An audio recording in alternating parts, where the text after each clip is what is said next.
Civilians का military trial case, अदालत ने 9 मई मुकदमात से हटकर मिलिट्री कोर्ट्स के फैसलों की मिसालें मांग ली। सुप्रीम कोर्ट में फौजी अदालतों में सिविलियंस के ट्रायल के खिलाफ इंट्रा कोर्ट अपील पर समाअत जस्टिस अमीनुद्दीन खान की सरबराही में 7 रुकनी आईनी बेंच ने की, जहां वजारत दिफा के वकील ख्वाजा हारिस के दलाइल दिए। समाअत के आगाज पर जस्टिस मुसरत हलाली ने कहा कि मेरा कल भी यही सवाल था कि क्या चार्ज से पहले तफ्तीश होती है। जस्टिस अली मजहर ने कहा कि पहले तफ्तीश होती है और फिर चार्ज होता है। वकील ख्वाजा हारिस ने जवाब दिया, कानून में वाज़ेह है कि ट्रायल और फेयर ट्रायल में क्या फ़र्क है। जस्टिस हसन अजहर ने इस्तफसार किया कि मिलिट्री ट्रायल में मुलजिम वकील न कर सकता हो तो क्या सरकारी खर्च पर वकील मिलता है। ख्वाजा हारिस ने जवाब दिया, वकील करने की हैसियत न रखने वाले मुलजिम को सरकारी खर्च पर वकील दिया जाता है।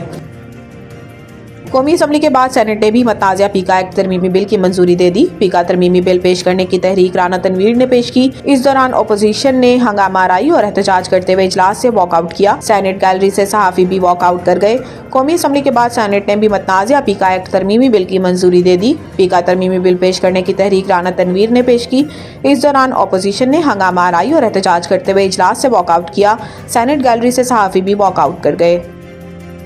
बड़े पैमाने पर टैक्स चोरी, 59 लाख रिटर्न्स में से 26 लाख के काबिल टैक्स आमदन सिफर होने का इंकशाफ। सरकारी अदाद-ओ-शुमार से इंकशाफ हुआ है कि ज्यादा मालियत वाले अफराद की तादाद ज्यादा नहीं थी, क्योंकि सिर्फ चंद हजार अफराद ऐसे थे जिनकी काबिल टैक्स आमदनी मौजूदा माली साल के दौरान जमा कराए गए ताज़ा तरीन इनकम टैक्स रिटर्न्स में 100 मिलियन रुपए से ज्यादा थी। चेयरमैन FBR राशिद महमूद लंगड़ियाल ने हाल ही में कौमी असम्बली की ज़ेली कमेटी के सामने बयान दिया कि सिर्फ 12 अफराद ऐसे हैं जिन्होंने अपने जमा कराए गए टैक्स रिटर्न्स में 100 अरब रुपए की दौलत जाहिर की। यह अदाद-ओ-शुमार जाहिर करते हैं कि या तो बड़े पैमाने पर टैक्स चोरी हो रही है या मुल्क में ज्यादा दौलत रखने वाले अफराद की तादाद बहुत कम है। हुकूमत मुज़ाकरात करना ही नहीं चाहती थी, barrister Gohar. Chairman PTI barrister Gohar ने कहा कि हमने अपने मुतालबात हुकूमत के सामने रखे, हुकूमत संजीदा होती तो अपना जवाब देती। मीडिया से गुफ्तगू करते हुए बैरिस्टर गोहर ने कहा कि हमने जुडिशल कमीशन बनाने का कहा था, लेकिन हुकूमत ने जवाब नहीं दिया। हुकूमत मुज़ाकरात करना ही नहीं चाहती थी। इनका कहना था कि हमारे ऊपर हर किस्म की सख्तियाँ की गई, इसके बावजूद बानी PTI ने मुज़ाकरात में पहल की। हुकूमत ने मुज़ाकरात में ताखीर की। हुकूमती कमेटी ने कहा कि 28 जनवरी को जवाब देंगे। चेयरमैन PTI ने मजीद कहा कि आर्मी चीफ के अलावा किसी से मुलाकात नहीं हुई। सऊदाबाद की रिहायशी मजबूर मां मसमात शबाना ने बेटे को तलाश करने के लिए गवर्नर सिंध, वजीर दाखिला सिंध, पुलिस के आला हुकाम से मदद मांग ली। दर्दमंदाना अपील है कि मीडिया से बात करते हुए मजबूर बेबस मां ने शदीद दुख ज़ारो कतार रोते हुए बताया कि जमा साला बेटे की तलाश में दर दर की ठोकरें खाने पर मजबूर हूँ। मोइनाबाद में भत्ताखोरों के गैंग है जिसका सरबराह शर्जील, दीगर कारिंदे शहबाज, तमसील और कलू हैं। इन्हें थाना सऊदाबाद की मुकम्मल हिमायत और सरपरस्ती हासिल है। इस गैंग ने 9 माह कबल अपने कारिंदों के साथ मिलकर मेरे बेटे अकमल से लाखों रुपए भत्ता मांगा। इनकार करने पर गोदाम और दुकान लूट ली। बेटे को अगवा कर लिया। अगवाकारों की शिकायत के लिए थाना के चक्कर काटती रही, लेकिन पुलिस ने कोई मदद नहीं की। हसूल इंसाफ के लिए सेशन अदालत से रजू किया। अदालत आलिया के नोटिस मिलने पर मैं अब अदालत आलिया के चक्कर काटने पर मजबूर हूँ, लेकिन अदालत आलिया के हुक्म के बावजूद SHO सिंध हाई कोर्ट में पेश नहीं हो रहा। अदालत ने दोबारा 10 फरवरी को SHO को तलब किया है। रजील का टोला है और उसमें से जो नाम है कल्लू है, शहबाज है, तमसील है, ये इन लोगों के साथ मिले हुए। ये सरबराह है उनका, सरजील जो है उनका सरबराह है और ये सऊदाबाद वाले भी उनका साथ देते हैं, वो भी उन्हीं के सामने यहाँ मिलाते हैं। तक भी लोग रिश्ते ले लिया। मैं वहाँ भी गई, उसने बोला अम्मा जरा तैयार कर दो, मैंने हाथ जोड़े। अब कह रहे थे नहीं होगा, हल तक भी आगे का अंदर खा नहीं काटेंगे। अब बताए मैं कहाँ जाऊँ औरत, अब मेरे घर में मेरे पास कुछ भी नहीं है, बच्चे के अलावा। मेरा बच्चा तो इस दुनिया में वो भी नहीं है। बताओ मेरे बच्चे को कहाँ लोग देते, कहाँ करे। अब इधर यहाँ पर 14 नंबर AD से उस्मान शेख साहब ने हमारी फेवर में 22 से अलाउ कर दी। कुछ 22 को जो एक्यूज पर्सन थे उन्होंने हाई कोर्ट में चैलेंज किया। हाई कोर्ट ने कुछ टाइम के लिए विदिन 10 डेज उसको ऊपर स्टे किया, ख़त्म नहीं किया उस ऑर्डर को, जो डिस्ट्रिक्ट जज का ऑर्डर था ADJ साहब का। उस ऑर्डर को उन्होंने कुछ टाइम के लिए वो किया और उसके बाद फिर हाई कोर्ट में जब हम अपीयर हुए, अपीयर होने के बाद हाई कोर्ट ने दोबारा उसको रिकॉल कर दिया ऑर्डर को कि आप जाएं मोहतरमा अपनी FIR हाई कोर्ट में जाकर दर्ज करवाएं, और अपना उस ऑर्डर को हमने ख़त्म कर दिया जो हमने स्टे किया था। और उसके बात जो है थाने की मुस्तकिल चक्कर लगाती रही हैं, जाती रही हैं। सऊदाबाद की रिहायशी शबाना ने अपने बेटे के अगवा की तफसीलात बताती। अकमल एडवोकेट ने पुलिस की कारकर्दगी पर सवाल उठा दिया और हकाइक से पर्दा उठा दिया। दुखियारी मां ने बताया कि 30 अप्रैल को मेरा बेटा घर से गया लेकिन वापस नहीं आया। मैंने शर्जील नामी शख्स से राब्ता किया जिसने बताया कि तुम्हारा बेटा शहबाज के साथ था। शहबाज ने बताया लाहौर माल लेने गया है, मैंने लाहौर की गाड़ी में सवार कराया। फिक्र ना करो। जब मैंने थाने से रुजू किया तो आधी रात को मेरे घर का दरवाजा तोड़कर घर में दाखिल हुए मुल्जिमान असला के जोर पर कहा कि बेटे को भूल जाओ, अब वो इस दुनिया में नहीं है।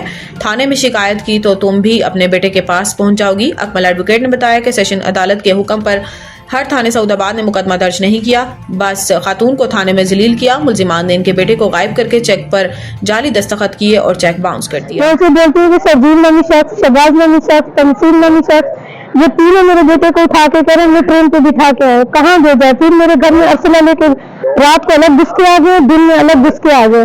अरसले के साथ मुझे धमकी देते दे रहे, अगर तुम कहीं गई तो हम तुझे मार डालेंगे, हर चीज हमारे पास है और हम तुझे जेल में बंद कर देंगे। मैं इनसे फिर भी माजरत करके पूछते हूँ कि आप मेरे बेटे को कहाँ रखा हुआ, मुझे बताएं तो सही। कहेंगे आप बेटे को भूल गए, हमने बंदे लगाए हुए, बेटा तुम्हारा नहीं रहा इस दुनिया में, अब कभी वापस नहीं आएगा। अब बताइए मैं कहाँ जाऊँ। अब बताइए मैंने कोर्ट कचहरी के इन लोगों ने स्टेट ले लिया हाई कोर्ट से, मैं वहां भी पहुंची, जज साहब ने मेरे हक में फैसला दे दिया। उसने बोला अम्मा जो ऐसे मैंने हाथ दिया, उसने बोला अम्मा जो FIR कटवाए, फिर भी मैं थाने गई। उन लोगों ने मेरी नहीं सुनी। कभी आशा परवेज के पास भेज देते, कभी असलम परवेज के पास भेज देते, बस भेजते रहते, रात को बुलाते 9 बजे 8 बजे। मैं अकेली औरत किसके पास जाऊँ, मेरे बेटे के अलावा कोई भी नहीं इस दुनिया में। लेकिन ये पूरा वो सहारा था, आंखों का मेरे मेरे साथ इंसाफ किया जाए। मैं बस ये कहती हूँ कि मेरे बच्चे भी देते थे। नंबर ADJ साहब से ऑर्डर लेकर जिसमें 2 को प्रपोज एक्यूज थे, जिसमें एक आशिर के नाम से थे और दूसरा साहबजादे के नाम से, अकमल के नाम से था। अब वो उसमें दोनों के नाम से कहा था कि आप इन दोनों के ऊपर FIR का ऑर्डर किया हुआ, जबकि उन्होंने एक बंदे से मिल मिलाकर जो कंप्लेनेंट थे शर्जील, तमसील और वो शहबाज, उन्होंने उससे मिलकर उसको तो FIR में नॉमिनेट नहीं किया, जबकि कोर्ट ने जो ऑर्डर दिया था 2 बंदों का था। अब जबकि बंदा ऑलरेडी यहाँ पर मौजूद नहीं है जिसको वो खुद गायब कर चुके हैं, उसको उसमें नॉमिनेट कर दिया उन्होंने, अकमल को, और उस बंदे को नॉमिनेट नहीं किया जिसको कोर्ट ने ऑर्डर किया है कि ये 2 बंदे हैं जिनके आपने पटिशन फाइल की थी कि इनके खिलाफ कार्रवाई की जाए, और ऑर्डर भी 2 ही बंदों के खिलाफ था। अब उन दोनों में से एक बंदे को कर दिया, दूसरे को बिल्कुल FIR में से उन्होंने निकाल दिया। कराची में अगवाकारों ने कारोबारी ताजरों को अगवा करके ताउन वसूल करने का नया तरीकाकार इख्तियार कर लिया। अगवा बराए तावान के मुकदमे से बचने के लिए ताजरों के कारोबार में शिरकतदार बनकर महाना मुनाफा की सूरत में भत्ता वसूल करने लगे। सीनियर सिटीजन बुजुर्ग शहरी ने अगवाकारों का राज फाश कर दिया। बुजुर्ग शहरी ने मीडिया से बात करते हुए बताया कि मेरे नवासा अकमल ने अपनी माँ बाप और अजीज अकारिब की मदद से लाखों रुपए लागत से गारमेंट्स का कारोबार शुरू किया और कलेक्शन के नाम पर मोइनाबाद में दुकान और गोदाम लिया। चंद दिन बाद इस इलाके के बासर मुबैना भत्ताखोरों के एक गैंग जिसका सरगना शर्जील था अपने कारिंदों शहबाज, तमसील और कलू के हमरा मेरे नवासे की दुकान पर आए और कहा कि इस इलाके में कारोबार करना है तो भत्ता देना होगा, और तीनों ने असला के जोर पर जबरदस्ती पहले से लाखों रुपए इन्वेस्टमेंट का तैयार एग्रीमेंट पर दस्तखत कराए और कारोबार में शिराकतदार बन गए और धमकी दी कि अगर किसी को बताया तो पुलिस हमारा कुछ नहीं बिगाड़ सकती, क्योंकि एग्रीमेंट के मुताबिक अब हमने लाखों रुपए अदा किए हैं और शिराकतदार हैं।